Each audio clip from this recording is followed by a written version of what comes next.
ভর দুপুরে গড়িয়ায় গুলি, গড়িয়ার মহামায়াতলায় ভর দুপুরে চলল গুলি। মহিলার ব্যাগ ছিনতাই, দুষ্কৃতীদের বাধা দিলে গুলি চালানোর অভিযোগ। বাইকে করে এসে হামলা চালায় 4 দুষ্কৃতী। ভর দুপুরে গড়িয়ায় গুলি চলল। গড়িয়ার মহামায়াতলায় ভর দুপুরে গুলি। আমাদের সঙ্গে রয়েছে সরাসরি অর্পণ। অর্পণ, ঠিক কি ঘটনা ঘটেছে, কখন ঘটলো? দেখো, দুপুরে তিনি যখন বাড়ির থেকে 32 নম্বর ওয়ার্ডের লস্করপুর থেকে তিনি রিকশায় করে আসেন এবং তিনি ব্যাংকের সামনে যখনই নামেন তখনই 4 যুবক তাকে ঘিরে ধরে এবং তার হাত থেকে ব্যাগ ছিনতাইয়ের চেষ্টা করে। তখন বাধা দিতে গেলে এবং আশেপাশের লোক সেখানে ছুটে এলে আগ্নেয়াস্ত্র বার করে গুলি চালায়, এমনটাই অভিযোগ করা হচ্ছে। এরপরেই আশেপাশের লোকজন ছুটে এলে 3 জন সেখান থেকে বাইক নিয়ে চম্পট দিলেও কিন্তু একজনকে ধরে ফেলে এবং তাকে বেধড়ক মারধর শুরু করে। নরেন্দ্রপুর থানার পুলিশ ঘটনাস্থলে যায়, সেখান থেকে উদ্ধার হয় একটি আগ্নেয়াস্ত্র এবং 3 রাউন্ড গুলি। এছাড়াও একজনকে গ্রেপ্তার করা হয়েছে, ইতিমধ্যেই তাকে নরেন্দ্রপুর থানায় নিয়ে আসা হয়েছে। শ্যামলী চক্রবর্তী, যিনি মহিলার ব্যাগ ছিনতাইয়ের চেষ্টা করা হয়েছে সেই মহিলাকেও নিয়ে আসা হয়েছে এবং বেশ কিছু সিসি ক্যামেরার ফুটেজ ইতিমধ্যেই সংগ্রহ করেছে পুলিশ। এর সঙ্গে আর কারা কারা জড়িত রয়েছে তার তদন্ত। 4 জন দুষ্কৃতী হামলা চালায় অর্পণ, তার মধ্যে একজনকে গ্রেপ্তার করেছে। যাকে গ্রেপ্তার করেছে তার কোনো পরিচয় এখনো পর্যন্ত জানতে পারছো? দেখো, এখনো পর্যন্ত তার পরিচয় জানা সম্ভব হয়নি, কারণ তাকে নিয়ে জিজ্ঞাসাবাদ করছে এবং তার সঙ্গে আরও কারা কারা ছিল সেটা নিয়েই এখনো পুলিশ তাকে জিজ্ঞাসাবাদ করছে। এই মুহূর্তে তার নাম এবং পরিচয় প্রকাশ করা হয়নি, তবে এই মুহূর্তে তাকে থানায় নিয়ে আসা হয়েছে এবং সামনে প্রত্যক্ষদর্শী যারা ছিল তাদের বয়ান ইতিমধ্যেই পুলিশ বয়ান নথিভুক্ত করার কাজ শুরু করেছে এবং সিসি ক্যামেরার যে ফুটেজ সেই ফুটেজ সংগ্রহ করে ইতিমধ্যেই যে আগ্নেয়াস্ত্র তারা পেল কোথায় সে বিষয়ে কিছু জানা যাচ্ছে? দেখো, এখনো পর্যন্ত আগ্নেয়াস্ত্র তারা কোথা থেকে পেয়েছে, তাদের পরিচয় এবং তারা কোথা থেকে এসেছিল সে বিষয়ে কোনো কিছু এখনো পর্যন্ত জানানো হয়নি। ভর দুপুরে তারা এই মহিলা শ্যামলী চক্রবর্তী তিনি যখন ব্যাংকের সামনে নেমেছেন, পুলিশ যেটা মনে করছে যে দুষ্কৃতীরা মনে করেছে যে ব্যাংক থেকে সে টাকা তুলে বেরোচ্ছিল, সেই জন্যই তার হাতের যে ব্যাগ সেই ব্যাগ ছিনতাইয়ের চেষ্টা করে এবং তখনই তিনি বাধা দেন। আশেপাশের লোকজন ছুটে গেলে নিজেদেরকে আত্মরক্ষার জন্য। তাহলে সেই মহিলাকে কি অনেকক্ষণ আগে থেকেই অনুসরণ বা অনুকরণ করছিলেন এই দুষ্কৃতীরা, নাকি তাদের কাছে কোনো খবর ছিল যে ওই মহিলা ব্যাংকে আসবেন, টাকা তুলবেন? দেখো, প্রথমত যারা এই ঘটনা ঘটায় তারা এই জনবহুল এলাকায় যখন আসে তারা রেকি অবশ্যই করে এবং সেই এক্ষেত্রেও রেকি করে কিন্তু ওই মহিলার কাছে টাকা রয়েছে এমনটাই তারা ধারণা ছিল, কিন্তু তিনি সবেমাত্র বাড়ির থেকে এসে ব্যাংকের সামনে নামেন এমনটাই তথ্য দিয়েছে পুলিশ এবং পুলিশ যেটা জানাচ্ছেন যে তার ব্যাগে 700 টাকা ছিল এবং সেই ব্যাগটি ধরে যখন সে টানাটানি করে এবং আশেপাশের লোকজন ছুটে যায়, তারা নিজেদেরকে বাঁচাতে সেখান থেকে পালিয়ে যাওয়ার সময় গুলি চালায়। তবে সেই গুলি কারোর লাগেনি, লক্ষ্যভ্রষ্ট হয় এবং তারা 3 জন সেখান থেকে পালিয়ে যায়, কিন্তু একজনকে হাতে নাতে ধরে ফেলে স্থানীয় মানুষজন এবং তারপরেই নরেন্দ্রপুর থানার পুলিশ খবর পেলে নরেন্দ্রপুর থানার পুলিশ ঘটনাস্থলে যায়। ইতিমধ্যেই তাকে নরেন্দ্রপুর থানায় নিয়ে আসা হয়েছে এবং তাকে জিজ্ঞাসাবাদ করে বাকি যারা ছিল তাদের খোঁজ যেমন চালাচ্ছে এবং তারা কোথা থেকে এসছে এবং তাদের কাছে আগ্নেয়াস্ত্র কোথা থেকে পেল এবং কলকাতার মতো শহরে তারা আগ্নেয়াস্ত্র নিয়ে কিভাবে ঘোরাঘুরি করছিল সে বিষয়ে তাকে জিজ্ঞাসাবাদ শুরু করেছে। অনেক ধন্যবাদ অর্পণ। এদিকে নজর রাখতেই হচ্ছে, কারণ ময়নায় বিজেপি কর্মী খুন হয়েছিলেন আর সেই খুনে এবার এনআইএ তদন্ত নির্দেশ দিলেন বিচারপতি জয় সেনগুপ্ত। কথা বলবো, রয়েছে প্রতিনিধি অর্ণব। অর্ণব, বিচারপতি জয় সেনগুপ্তের এই মামলার পরিপ্রেক্ষিতে কি নির্দেশ? দেখো, 1 মে 2023 বিজেপি কর্মী বিজয় কৃষ্ণ ভূঁইয়া, ময়না বিজেপি কর্মী, তিনি খুন হয়েছিলেন। পরিবারের অভিযোগ ছিল কলকাতা হাইকোর্টের কাছে যে বাড়ি থেকে তাকে খুব কাছেই গুলি করে এবং বোমাবাজির মাধ্যমে তাকে খুন করা হয়েছে এবং এই ঘটনায় কোথাও একটা নাশকতার তত্ত্ব লুকিয়ে থাকতে পারে, তাই এনআইএ এবং অর্থাৎ কেন্দ্রীয় এজেন্সিকে তদন্তের আবেদন ছিল।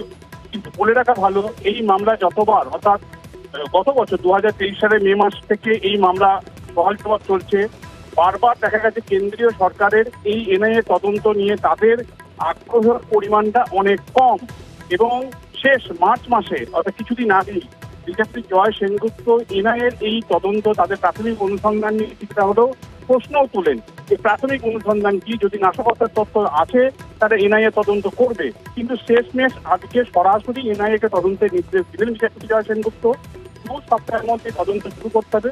মূলত রাজ্যের পুলিশ এক্ষেত্রে ময়নার এই ঘটনায় পুলিশের কাছে যে কেস নথি বা তথ্য প্রমাণাদি রয়েছে তা এনআইএর হাতে তুলে দিতে হবে এবং পুরো বিষয়টা আদালতের নির্দেশ কার্যকর বা বাস্তবায়িত হয়েছে এই মর্মে একটি কমপ্রিহেনসিভ রিপোর্ট আদালতে দাখিল করতে হবে এনআইএকে। তবে এক্ষেত্রে এনআইএ তদন্তের ক্ষেত্রে এই তদন্ত বহাল থাকবে কিনা সে বিষয়ে তবে বলে রাখি, সাম্প্রতিক বেশ কয়েকটা এনআইএ তদন্তের প্রশ্নে যেভাবে হাইকোর্টের একক বেঞ্চ এনআইএকে তদন্তভার দিচ্ছে এবং এখানে আইনি যে ঘোষিত অবস্থান সাম্প্রতিক সময় রাজ্য দেখিয়েছে তাতে এই নির্দেশে সম্ভবত রাজ্য চ্যালেঞ্জ করতে চলেছে এবং সেটা তো কথা হয়ে যাবে একদিনের মধ্যেই এবং ডিভিশন বেঞ্চে হয়তো রাজ্য যেতে চলেছে। কারণ এনআইএ শুধু এই ময়না বলে নয়, গোটা দেশে অর্থাৎ আমাদের সারা দেশে যত থানা রয়েছে সমস্ত থানাতেই যদি কোনো বোমাবাজির ঘটনা ঘটে, নাশকতার তথ্য যদি কোথাও কোনো ঢুকিয়ে থাকে তাহলে এনআইএর কাছে ক্ষমতা রয়েছে, এনআইএ তা খতিয়ে দেখতে পারে এবং তাদের যে শিডিউল অফেন্স এনআইএ অফেন্স অনুযায়ী যদি সেটা আওতায় আসে তারা তার তদন্ত শুরু করে যেতে পারে। কিন্তু এক্ষেত্রে রাজ্যের তরফে অসহযোগিতার অভিযোগ ছিল, অর্থাৎ রাজ্য পুলিশ অসহযোগিতা করছে এনআইএর সঙ্গে, ওটাকে নথিবাদ তথ্য দিয়ে সাহায্য করছে না। এই অভিযোগটাকে প্রাথমিকভাবে মান্যতা দিয়ে এনআইএর হাতে তদন্তের ভার তুলে দিল কলকাতা হাইকোর্ট বিচারপতি জয় সেনগুপ্ত। অনেক ধন্যবাদ অর্ণব। 1 মে 2023-এ খুন হন বিজেপি কর্মী, আর ময়নায় সেই বিজেপি কর্মী খুনে এনআইএ তদন্তের নির্দেশ বিচারপতি জয় সেনগুপ্তের। সরাসরি রয়েছে আমাদের সঙ্গে প্রতিনিধি সুজিত। আদালতের এই নির্দেশ শোনার পর নিহত বিজেপি কর্মীর পরিবার তারা কতটা খুশি, কি বলছেন তারা এই নির্দেশ শুনে? তারা খুশি এবং তাদের যে খুশির কথা সেটা জানানোর পাশাপাশি বিজয় কৃষ্ণ ভূঁইয়া যিনি নিহত বিজেপি নেতা, তার স্ত্রী, মেয়ে, ছেলে সকলের একটাই কথা যে শুধুমাত্র এই তদন্তের নির্দেশ দেওয়া নয়, একই সঙ্গে যারা অভিযুক্ত অপরাধী তাদের যেন দৃষ্টান্তমূলক শাস্তি দেওয়া হয়, এমনটাই তারা চাইছেন। আসলে গণ্ডগোল কবলিত ময়নায় এই ধরনের ঘটনা প্রায় 1 মাস পরে, যেখানে দেখা যাবে যে বছর ঘুরতে চলবে, তখন কিনা পুলিশের তদন্ত চলছে এবং সেই তদন্তে এখনো পর্যন্ত 11 জন গ্রেপ্তার হলেও কয়েকজন আবার জামিনে তারা রয়েছেন এবং তা নিয়েই কিন্তু ক্ষোভ বা অভিযোগ যারা মৃতের পরিবারের যারা পরিজন তারা বলছেন। এবং সেখানে আজকের এই আদালতের রায় তাদের যেমন খুশি করেছেন, তারা কিন্তু কিছু দাবিও করছেন। সেই দাবি স্পষ্টত যারা এই খুনের ঘটনায় যুক্ত এবং সবটাই রাজনৈতিক কারণ, সেখানে কিনা তারা দাবি করছেন যে দৃষ্টান্তমূলক শাস্তিও হোক, শুধুমাত্র এই তদন্তের নির্দেশ দেওয়া তাতে খুশি, কিন্তু সেই তদন্ত যেন এমনভাবে হয় যারা দোষী বা অভিযুক্ত তাদের শাস্তির দাবিও তারা করছেন। অন্যদিকে ভোটের মুখে এ ধরনের বলা যায় যে ঘোষণা, আদালতের রায়, তা নিয়ে কিন্তু আসরে নামতে চলল বিজেপি, একথাই বলছে রাজনৈতিক মহল এবং সেখানে কিনা তৃণমূলও তাদের তরফ থেকে নিশ্চয়ই কিছু বলবেন। সব মিলিয়ে লোকসভা ভোটের দোরগোড়ায় ময়না ইস্যুতে, গণ্ডগোল কবলিত ময়না, সেখানে খুন হয়েছিলেন বিজয় কৃষ্ণ ভূঁইয়া, বিজেপির স্থানীয় নেতা কর্মী। এই নির্দেশ এবং এই রায় যথেষ্টই খুশি নিহত বিজেপি কর্মীর পরিবার। অনেক ধন্যবাদ সুজিত।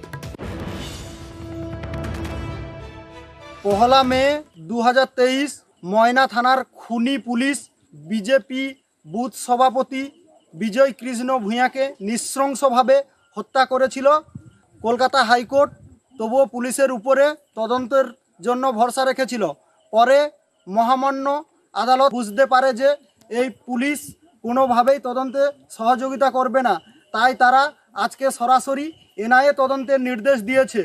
এতে আমাদের পরিবার এবং আমরা সবাই খুশি।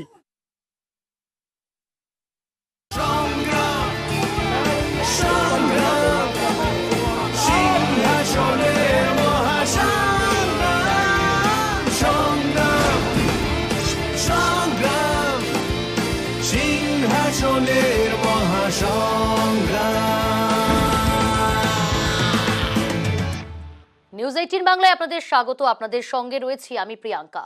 মমতাকে ফলো করেন দিলীপ ঘোষ, মন্তব্য বিতর্কে এমনটি সাফাই দিলীপ ঘোষের। তার আরো দাবি তৃণমূলই ট্রেন্ড সেট করেছে, এখন নিজেরাই হজম করতে পারছে না।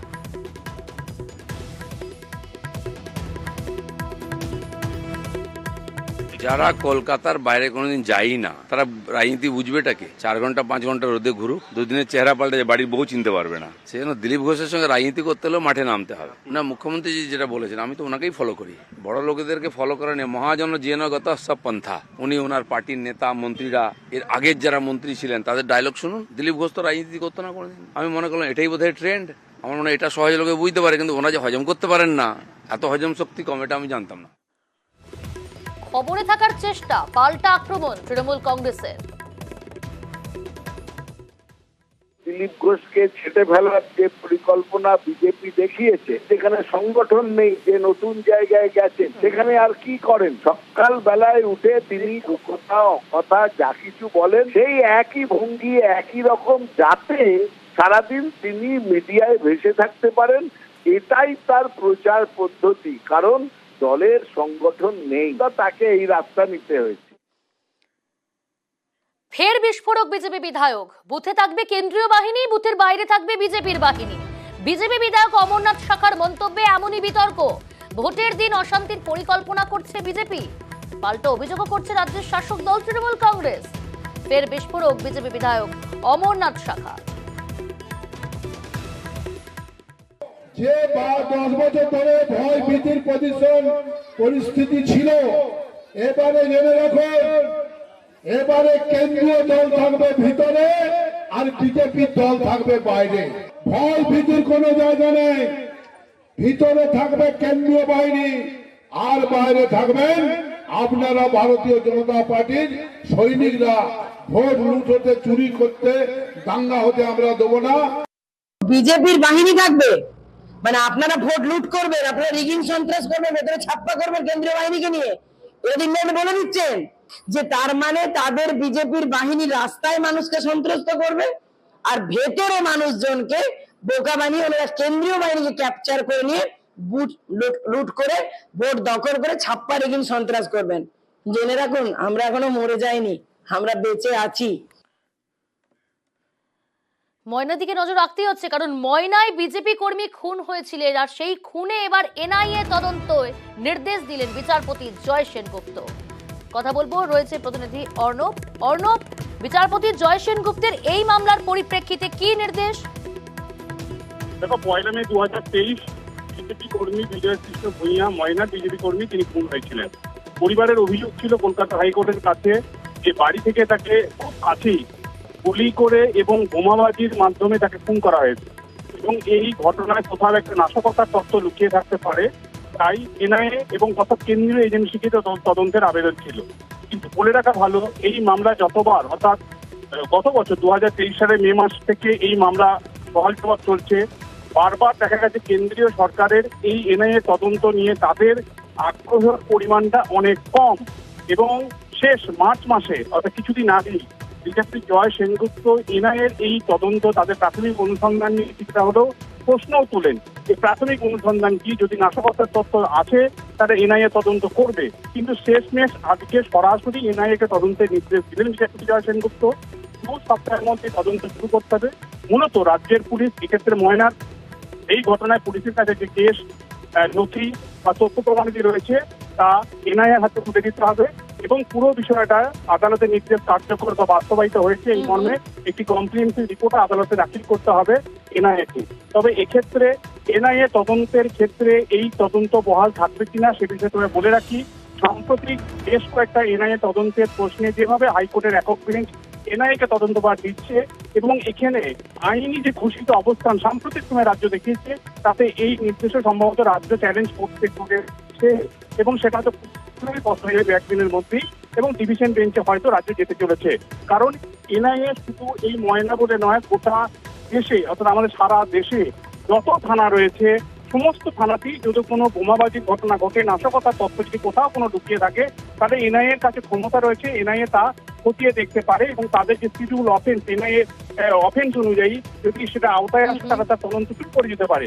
কিন্তু এক্ষেত্রে রাজ্যের তরফে অসহযোগিতার অভিযোগ ছিল, অর্থাৎ রাজ্য পুলিশ অসহযোগিতা করছে এনআইএ এর সঙ্গে, ওটাকে নথিবাদ তথ্য দিয়ে সাহায্য করছে না। এই অভিযোগটাকে প্রাথমিকভাবে মান্যতা দিয়ে এনআইএর হাতে তদন্তের ভার তুলে দিল কলকাতা হাইকোর্ট বিচারপতি জয় সেনগুপ্ত। অনেক ধন্যবাদ অর্ণব। 1 মে 2023 খুন হন বিজেপি কর্মী আর ময়নায় সেই বিজেপি কর্মী খুনে এনআইএ তদন্তের নির্দেশ বিচারপতি জয় সেনগুপ্তের। সরাসরি রয়েছে আমাদের সঙ্গে প্রতিনিধি সুজিত। সুজিত, আদালতের এই নির্দেশ শোনার পর নিহত বিজেপি কর্মীর পরিবার তারা কতটা খুশি, কি বলছেন তারা এই নির্দেশ শুনে? তারা খুশি এবং তাদের যে খুশির কথা সেটা জানানোর পাশাপাশি বিজয় কৃষ্ণ ভূঁইয়া যিনি নিহত বিজেপি নেতা, তার স্ত্রী, মেয়ে, ছেলে সকলের একটাই কথা যে শুধুমাত্র এই তদন্তের নির্দেশ দেওয়া নয়, একই সঙ্গে যারা অভিযুক্ত অপরাধী তাদের যেন দৃষ্টান্তমূলক শাস্তি দেওয়া হয়, এমনটাই তারা চাইছেন। আসলে গণ্ডগোল কবলিত ময়নায় এই ধরনের ঘটনা প্রায় 1 মাস পরে, যেখানে দেখা যাবে যে বছর ঘুরতে চলবে, তখন কিনা পুলিশের তদন্ত চলছে এবং সেই তদন্তে এখনো পর্যন্ত 11 জন গ্রেপ্তার হলেও কয়েকজন আবার জামিনে তারা রয়েছেন এবং তা নিয়েই কিন্তু ক্ষোভ বা অভিযোগ যারা মৃতের পরিবারের যারা পরিজন তারা বলছেন। এবং সেখানে আজকের এই আদালতের রায় তাদের যেমন খুশি করেছেন, তারা কিন্তু কিছু দাবিও করছেন। সেই দাবি স্পষ্টত যারা এই খুনের ঘটনায় যুক্ত এবং সবটাই রাজনৈতিক কারণ, সেখানে কিনা তারা দাবি করছেন যে দৃষ্টান্তমূলক শাস্তিও হোক, শুধুমাত্র এই তদন্তের নির্দেশ দেওয়া তাতে খুশি, কিন্তু সেই তদন্ত যেন এমনভাবে হয় যারা দোষী বা অভিযুক্ত তাদের শাস্তির দাবিও তারা করছেন। অন্যদিকে ভোটের মুখে এ ধরনের বলা যায় যে ঘোষণা, আদালতের রায়, তা নিয়ে কিন্তু আসরে নামতে চলল বিজেপি, একথাই বলছে রাজনৈতিক মহল। এবং সেখানে কিনা তৃণমূলও তাদের তরফ থেকে নিশ্চয়ই কিছু বলবেন। সব মিলিয়ে লোকসভা ভোটের দোরগোড়ায় ময়না ইস্যুতে, গণ্ডগোল কবলিত ময়না, সেখানে খুন হয়েছিলেন বিজয় কৃষ্ণ ভূঁইয়া, বিজেপির স্থানীয় নেতা। এই নির্দেশ এবং এই রায় যথেষ্টই খুশি নিহত বিজেপি কর্মীর পরিবার। অনেক ধন্যবাদ সুজিত। 1 মে 2023 ময়না থানার খুনি পুলিশ বিজেপি বুথ সভাপতি বিজয় কৃষ্ণ ভূঁইয়াকে নৃশংসভাবে হত্যা করেছিল। কলকাতা হাইকোর্ট তবুও পুলিশের উপরে তদন্তের জন্য ভরসা রেখেছিল। পরে মহামান্য আদালত বুঝতে পারে যে এই পুলিশ কোনোভাবেই তদন্তে সহযোগিতা করবে না, তাই তারা আজকে সরাসরি এনআইএ তদন্তের নির্দেশ দিয়েছে। এতে আমাদের পরিবার এবং আমরা সবাই খুশি।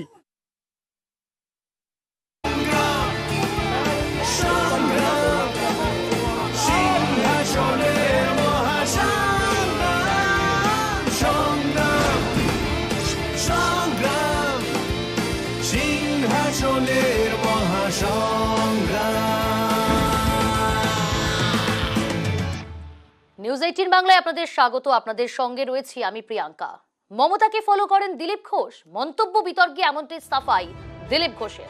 তার আরো দাবি তৃণমূলই ট্রেন্ড সেট করেছে, এখন নিজেরাই হজম করতে পারছে না।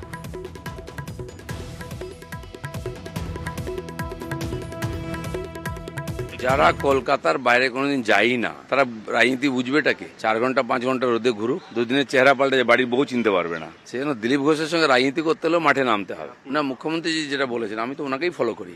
বড় লোকেদেরকে ফলো করা নিয়ে মহাজন জেনগত সব পন্থা। উনি ওনার পার্টির নেতা, মন্ত্রীরা, এর আগের যারা মন্ত্রী ছিলেন তাদের ডায়লগ শুনুন। দিলীপ ঘোষ তো রাজনীতি করতো না কোনোদিন। আমি মনে করলাম এটাই বোধহয় ট্রেন্ড। আমার মনে হয় এটা সহজে লোকে বুঝতে পারে, কিন্তু ওনারা যে হজম করতে পারেন না, এত হজম শক্তি কম, এটা আমি জানতাম না। খবরে থাকার চেষ্টা, পাল্টা আক্রমণ তৃণমূল কংগ্রেসের। দিলীপ ঘোষকে ছেটে ফেলার যে পরিকল্পনা বিজেপি দেখিয়েছে, যেখানে সংগঠন নেই, যে নতুন জায়গায় গেছেন সেখানে আর কি করেন? সকাল বেলায় উঠে তিনি কথা যা কিছু বলেন সেই একই ভঙ্গি, একই রকম, যাতে সারাদিন তিনি মিডিয়ায় ভেসে থাকতে পারেন। এটাই তার প্রচার পদ্ধতি, কারণ দলের সংগঠন নেই, তাকে এই রাস্তা নিতে হয়েছে। ফের বিস্ফোরক বিজেপি বিধায়ক, বুথে থাকবে কেন্দ্রীয় বাহিনী, বুথের বাইরে থাকবে বিজেপির বাহিনী। বিজেপি বিধায়ক অমরনাথ শাখার মন্তব্যে এমনই বিতর্ক। ভোটের দিন অশান্তির পরিকল্পনা করছে বিজেপি, পাল্টা অভিযোগও করছে রাজ্যের শাসক দল তৃণমূল কংগ্রেস। ফের বিস্ফোরক বিজেপি বিধায়ক অমরনাথ শাখা। যে 10 বছর ধরে ভয় ভীতির পরিস্থিতি ছিল, এবারে জেনে রাখুন, এবারে কেন্দ্রীয় দল থাকবে ভিতরে আর বিজেপি দল থাকবে বাইরে। ভয় ভীতির কোনো জায়গা নেই। ভিতরে থাকবে কেন্দ্রীয় বাহিনী আর বাইরে থাকবেন আপনারা ভারতীয় জনতা পার্টির সৈনিকরা।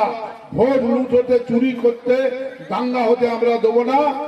বিজেপির বাহিনী থাকবে, মানে আপনারা ভোট লুট করবেন, আপনারা রিগিং সন্ত্রাস করবেন, ভেতরে ছাপ্পা করবেন কেন্দ্রীয় বাহিনীকে নিয়ে।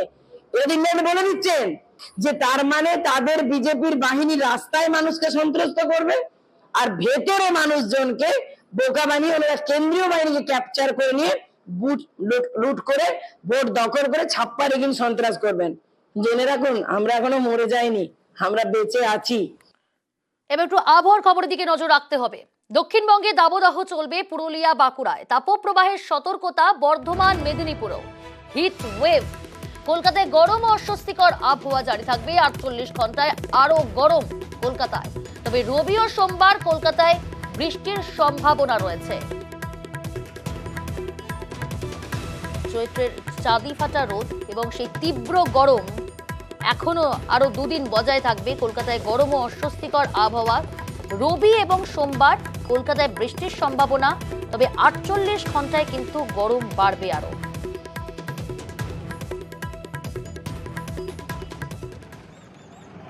আজ ও কাল পশ্চিমের জেলায় তাপপ্রবাহ, পুরুলিয়া বাঁকুড়া ঝাড়গ্রামে লু পরিস্থিতির সতর্কতা। 48 ঘন্টায় গরম আরো বাড়বে পশ্চিমের জেলায়, পশ্চিম বর্ধমান ও পশ্চিম মেদিনীপুরে। তিনটি জায়গার ছবি আমরা তুলে ধরছি, বাঁকুড়া, পুরুলিয়া, ঝাড়গ্রাম, এবং তিনটি জায়গাতেই লু পরিস্থিতির সতর্কতা জারি করলো হাওয়া অফিস। মালদা উত্তরের ভোট রয়েছে। ইলেকশন কমিটির সদস্য সহ, প্রার্থী সহ সব বিধায়ক, নির্বাচিত জনপ্রতিনিধি, ব্লকের সভাপতি, পঞ্চায়েত সমিতি, জেলা পরিষদ মেম্বার সকলেই ছিলেন এবং গ্রাম পঞ্চায়েত স্তরে হয়তো আমরা সবাইকে ডাকতে পারিনি। আমি কালকে প্রধানদের সাথে নিজে কথা বলবো, একটা ভার্চুয়াল কনফারেন্স আমার রয়েছে প্রত্যেক গ্রাম পঞ্চায়েতের প্রধানের সাথে। এবং আমরা যেটুকু পর্যালোচনা করলাম যে মালদা উত্তর এবং মালদা দক্ষিণ, মালদা উত্তর আপনারা জানেন আগেরবার বিজেপির প্রার্থী জিতেছিলেন এবং মালদা দক্ষিণে কংগ্রেসের আবু হাসেম খান চৌধুরী জয়যুক্ত হয়েছিলেন। এবারে যেভাবে, বিশেষ করে 2021-এ যা ফল আমরা দেখেছি, মালদা এবং মুর্শিদাবাদ জেলায় যে ফল তৃণমূলের হয়েছে এবং যেভাবে মানুষ আশীর্বাদ করেছে তৃণমূল কংগ্রেস প্রার্থীদের, এবং তৃতীয়বার আমাদের নেত্রী এবং মুখ্যমন্ত্রী মমতা বন্দ্যোপাধ্যায় মুখ্যমন্ত্রী হওয়ায় যে অবদান মালদা জেলার এবং মুর্শিদাবাদ জেলার রয়েছে, সেটা কার্যত অনস্বীকার্য। সেই সার্বিক উন্নয়নের ধারা যাতে অব্যাহত থাকে এবং সমর্থন মানুষের যাতে অক্ষুণ্ণ থাকে এবং মানুষের সমর্থন যাতে সর্বত্র আমরা পাই। যেখানে যেখানে সাংগঠনিক দুর্বলতা রয়েছে সেটা নিয়ে বিস্তারিত ব্লক ওয়াইজ আমরা আলোচনা করেছি, সেটা সংবাদ মাধ্যমে বলা ঠিক হবে না। এবং আমরা অত্যন্ত কনফিডেন্ট, আশাবাদী এবং আমরা মানুষকে বিশ্বাস করি, যেহেতু আমরা মনে করি যে অত্যন্ত ভালো ব্যবধানে আমাদের এই দুটো আসনে, মালদা লোকসভা, মালদা উত্তর লোকসভা এবং মালদা দক্ষিণ লোকসভা, দুটো লোকসভা কেন্দ্রেই তৃণমূল কংগ্রেস জয়যুক্ত হবে। কি হয়েছে? অসুস্থ হয়ে গেছে?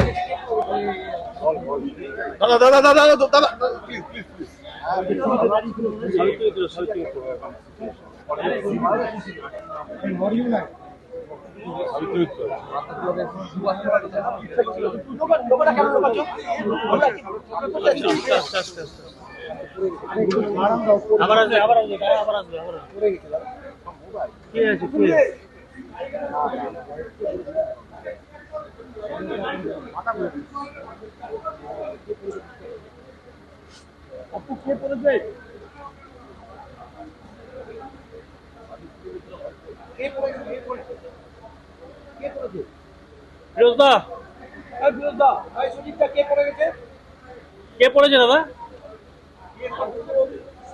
সাবিত্রী মাথা করে দিয়েছে।